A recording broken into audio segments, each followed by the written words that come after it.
If I told you that on Halloween night there's a place where silence seems to watch you, and where the past tries to speak back, would you believe me?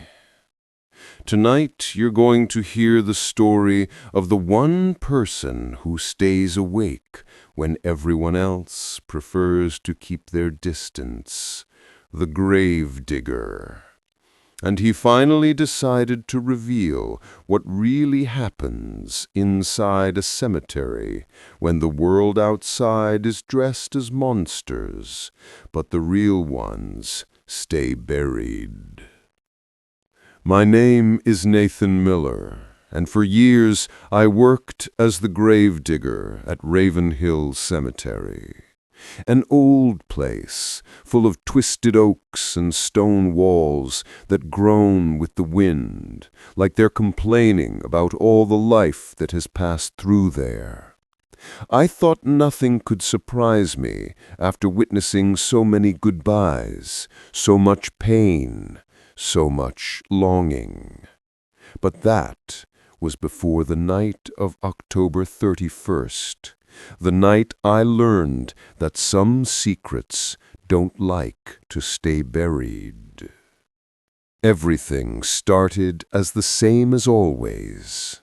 The rusty iron gate closing at 6 p.m., the last visitors leaving with quick, nervous steps, as if staying one more minute would be an invitation to something they'd rather not meet. The truth is, even the living are afraid of the silence of the dead. But that night, the air felt different. It wasn't just the weather.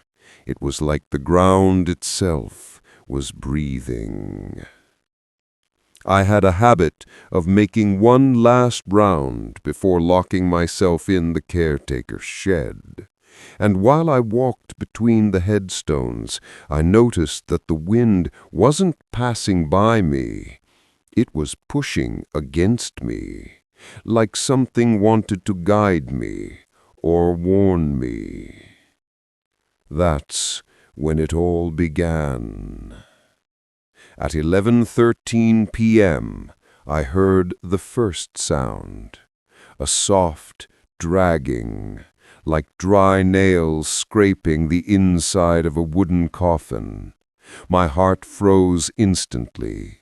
I knew every noise in that cemetery: branches falling, stray raccoons, owls, the wind. But this was different.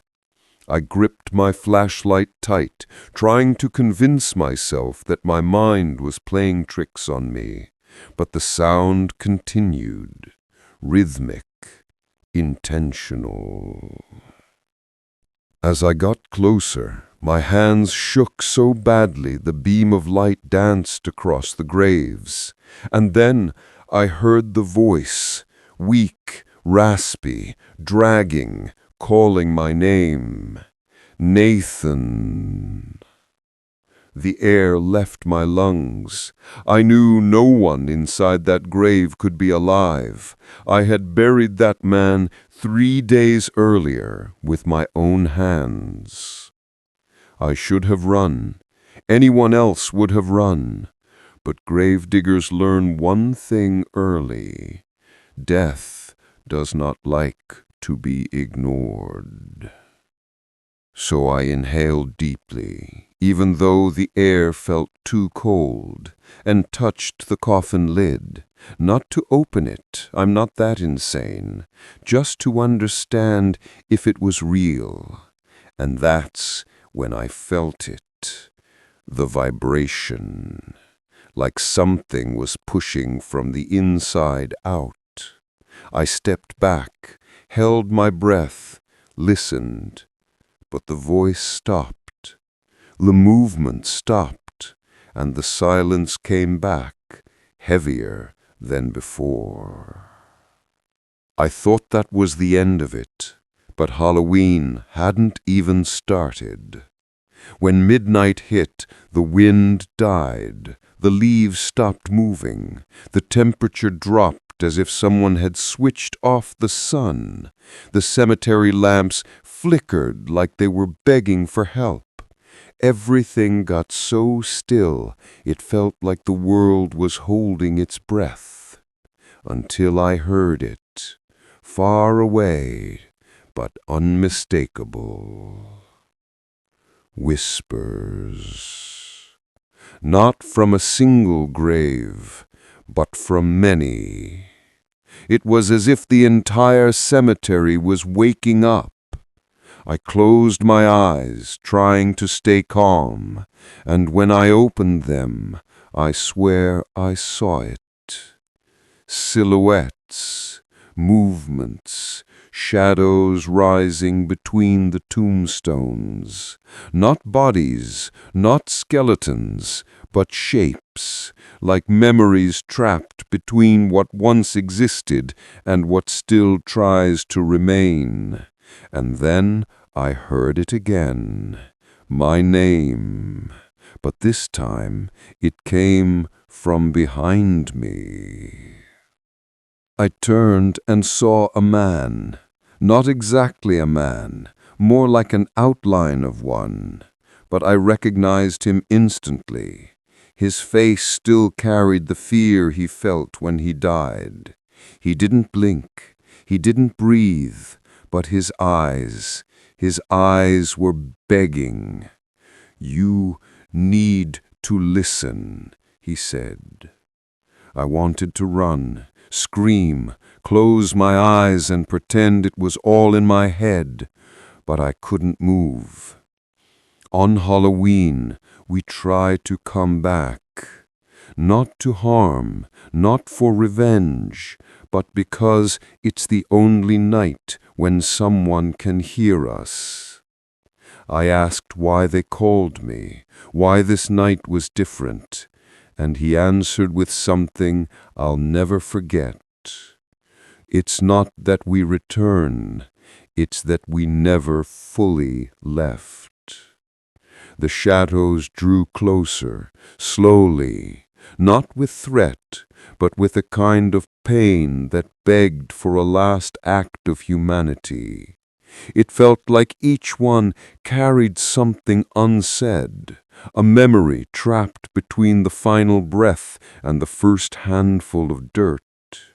But the closer they got, the weaker I felt, as if their presence was draining something from me, as if the world of the dead was trying to pull my life to use as a bridge between the two sides. My vision blurred, the voices grew louder, a mix of pleading, memories, names, regrets, screams. I knew I wouldn't make it if I stayed another second. So I did the only thing I still could. I ran. I sprinted without looking back, feeling the shadows brushing my shoulders.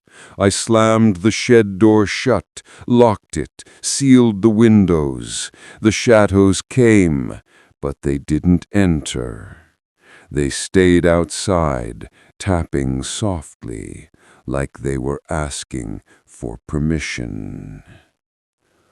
Until sunrise. When the first light hit the sky, everything vanished. The cemetery went back to being just a cemetery. But since that night, I understood something I should never say, but need to tell you now. On Halloween, the dead don't return to scare us. They return because they still have something to say. The question is, would you have the courage to listen? If you made it this far, I hope this story held you the same way it marked me forever. Don't forget to like the video, subscribe to the channel, and check the next story waiting for you right here. I'll see you in the next one, and Maybe avoid walking past any cemetery on October 31st, just to be safe.